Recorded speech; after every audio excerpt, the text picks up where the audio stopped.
Apa itu kalor?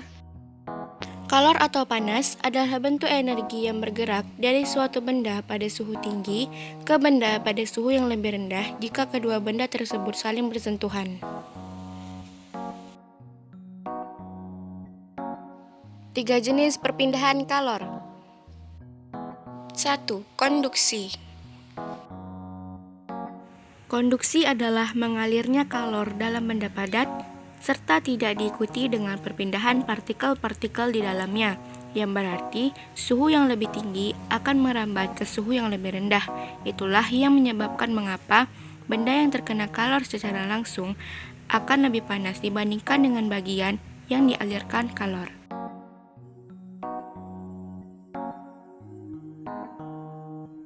Contoh, alat yang diperlukan adalah sendok, lilin, serta apinya. Panaskan ujung sendok di atas api lilin hingga menghitam.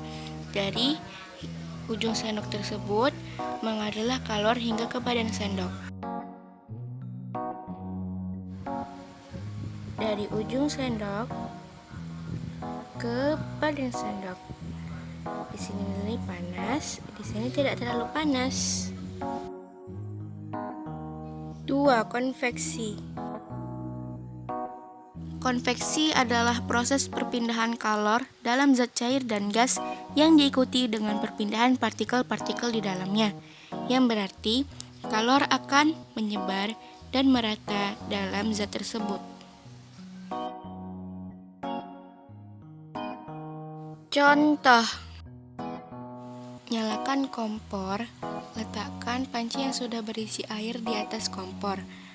Api dari kompor akan menjadi sumber kalor yang akan mendidihkan air tersebut.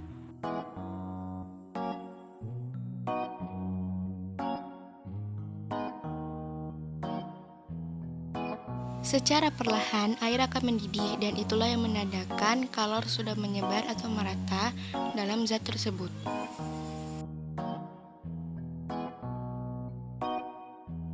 3. Radiasi.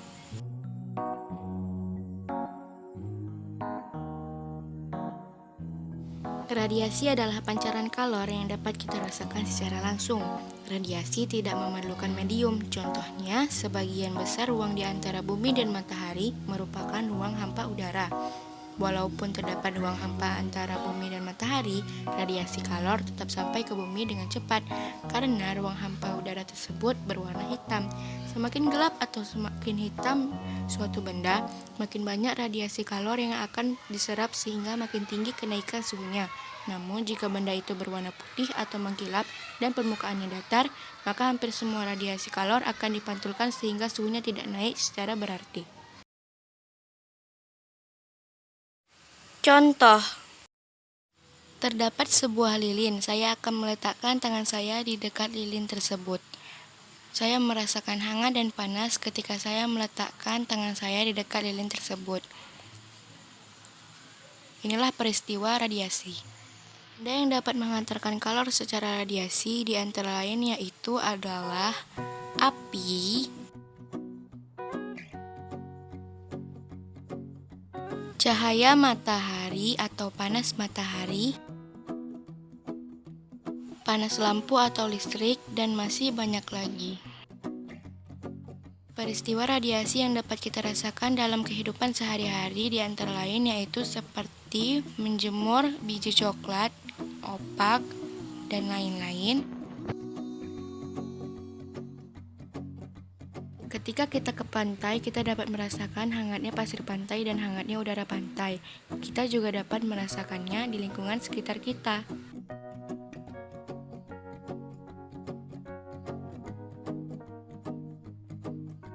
Contoh peristiwa konveksi yang dapat kita rasakan dalam kehidupan sehari-hari, contohnya seperti merebus air, menggoreng, contohnya seperti menggoreng ayam dan makanan lainnya.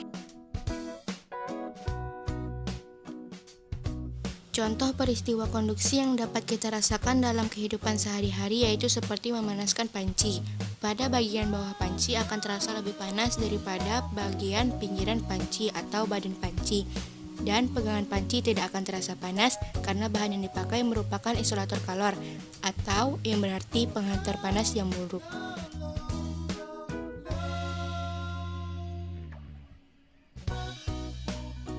Terima kasih telah menonton. Mohon maaf jikalau ada yang kurang tepat dalam pembahasan. Saya Raihanun dari kelas Akhwat 7 Safiyah mengucapkan wassalamualaikum warahmatullahi